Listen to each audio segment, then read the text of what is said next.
नमस्कार, आप देख रहे हैं हिमाचल न्यूज। आइए जानते हैं आज के प्रमुख समाचार और दिन भर की बड़ी सुर्खियां। फिर कांपे हिमाचल की धरती, भूकंप के झटके हुए महसूस। हिमाचल प्रदेश के चंबा जिले में मंगलवार तड़के भूकंप के झटके महसूस किए गए। भूकंप के कारण स्थानीय लोग घबराए और कुछ देर तक घरों से बाहर आ गए।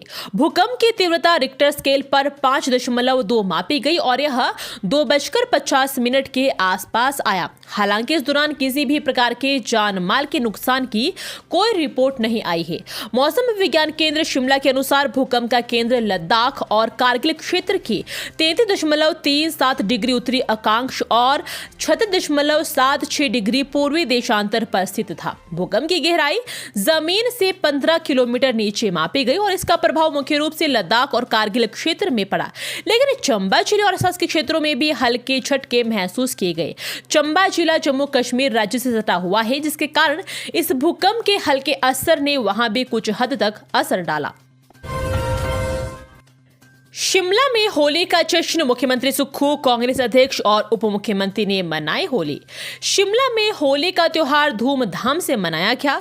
हिमाचल प्रदेश के मुख्यमंत्री सुखविंदर सिंह सुक्खू ने आम जनता और कांग्रेस कार्यकर्ताओं के साथ शिमला के ओक ओवर में होली के रंगों में रंगी एक खुशहाल तस्वीर पेश की। इस मौके पर मुख्यमंत्री ने न सिर्फ होली खेली बल्कि नृत्य भी किया। उनकी पत्नी और विधायक कमलेश कुमारी भी इस उत्सव में उनके साथ मौजूद थी। सभी ने एक दूसरे को रंग लगाकर होली की शुभकामनाएं दी। इस अवसर पर मुख्यमंत्री सुखविंदर सिंह सुक्खू ने प्रदेशवासियों को होली की हार्दिक शुभकामनाएं दी। उन्होंने कहा, होली केवल रंगों का उत्सव नहीं है, यह फागुन की उमंग और प्रेम की मिठास से भरा हुआ पर्व है। यह हमारी सांस्कृतिक विरासत का हिस्सा है जो सौहार्द, प्रेम और भाईचारे के रंगों से सजी है। प्रदेश कांग्रेस अध्यक्ष प्रतिभा सिंह ने भी ओक ओवर में होली मनाई। उन्होंने इस खास मौके पर देशवासियों को रंगों के त्योहार की शुभकामनाएं दी। अपने संदेश में उन्होंने कहा कि होली का यह त्योहार हमारे समाज में धार्मिक और सामाजिक एकता को मजबूत करेगा और आपसी भाईचारे को बढ़ावा देगा। मिड डे मील खाने वाला एक भी बच्चा नहीं, पोर्टल पर भर दिए 80। किसके लिए बन रहे थे पनीर चावल? बच्चों को दिए जाने वाला दोपहर भोजन में स्कूल प्रबंधक का एक बड़ा कारनामा सामने आया है। वीरवार को सीनियर सेकेंडरी स्कूल दिग्गल में एक भी बच्चा मौजूद नहीं था, लेकिन एमडीएम के एएमएस पोर्टल में खाना खाने वालों की संख्या 80 लिख दी। इसका खुलासा स्कूल के औचक निरीक्षण के दौरान हुआ। इसमें पाया कि बच्चा एक भी ना होने के बाद एमडीएम किचन में पनीर चावल बन रहे थे, लेकिन अभी तक इसका खुलासा नहीं हुआ है कि आखिर यह पनीर किसके लिए बनाया जा रहा था। शिक्षा विभाग ने स्कूल प्रबंधक को नोटिस जारी कर इसका जवाब मांग लिया है, जिसकी जांच भी बिठाई जा रही है। जानकारी के अनुसार जिला एमडीएम नोडल अधिकारी को दिग्गज स्कूल की काफी समय से शिकायतें मिल रही थी। वीरवार को नोडल अधिकारी ने खंड शिक्षा अधिकारी को स्कूल का औचक निरीक्षण करने के लिए कहा है, जिसके बाद जब टीम ने स्कूल का निरीक्षण किया तो पाया कि स्कूल में एक भी बच्चा एमडीएम खाने वाला नहीं था, लेकिन स्कूल प्रबंधन ने एएमएस पोर्टल पर खाना खाने वाले बच्चों की संख्या 80 अंकित की हुई थी। सीएम सुक्खू बोले, नशा तस्करों की 25.42 करोड़ की संपत्ति अटैच, 300 के खिलाफ कार्रवाई। मुख्यमंत्री सुखविंदर सिंह सुक्खू ने राज्यपाल के अभिभाषण पर चर्चा के जवाब में कहा कि पूर्व सरकार ने कानूनी प्रावधान होने के बावजूद पीसी एंड एनडीपीएस एक्ट को गंभीरता से लागू नहीं किया। प्रदेश सरकार ने नशे के खिलाफ कार्रवाई की है। 25 करोड़ 42 लाख की संपत्ति अटैच की गई है। 300 तस्करों के खिलाफ कार्रवाई भी की जा रही है।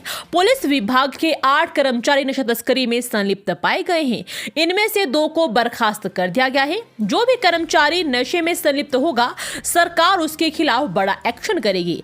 75% जेलें चिट्टा तस्करों के से भर गई है। मुख्यमंत्री ने कहा कि पूर्व भाजपा सरकार ने राजनीतिक लाभ लेने के लिए महिलाओं को चुनावी वर्ष में परिवहन निगम की बसों में यात्रा पर 50% की सब्सिडी दे डाली। महिलाओं का एक प्रतिनिधिमंडल उनसे मिला है। शिक्षकों के तबादले 30 किलोमीटर से कम दूरी पर नहीं होंगे, दिशा निर्देश जारी। हिमाचल प्रदेश के स्कूलों में अब 30 किलोमीटर से कम दूरी पर शिक्षकों के तबादले नहीं होंगे। एक स्कूल में 2 साल सेवा देना भी अनिवार्य रहेगा। शिक्षा विभाग ने अप्रैल में किए जाने वाले स्कूल शिक्षकों के तबादलों को लेकर दिशा निर्देश जारी किए हैं। सिर्फ एक शिक्षक के सहारे चल रहे स्कूलों से तबादले नहीं होंगे। इन मामलों में विकल्प मिलने पर ही विचार होगा। शहरी क्षेत्रों के स्कूलों में आपसी सहमति के आधार पर तबादले के आवेदन स्वीकार नहीं किए जाएंगे। अन्य स्थानों में खाली पदों पर तबादले के आवेदन व म्यूचुअल आधार पर आया आवेदन स्वीकार होगा। सरकार ने यहां राह देते हुए एक स्थान पर कार्यकाल को 3 साल से कम कर 2 साल कर दिया है। तबादलों के लिए आवेदन में ध्यान रखना होगा कि स्कूल बिना शिक्षक के ना हो जाए। शिक्षा मंत्री ने ऐसे मामलों में निदेशालय को खुद अवलोकन करने को कहा है। निदेशालय से तबादलों के जो प्रस्ताव सचिवालय को भेजे जाएंगे उसमें छात्र शिक्षक अनुपात बताना होगा।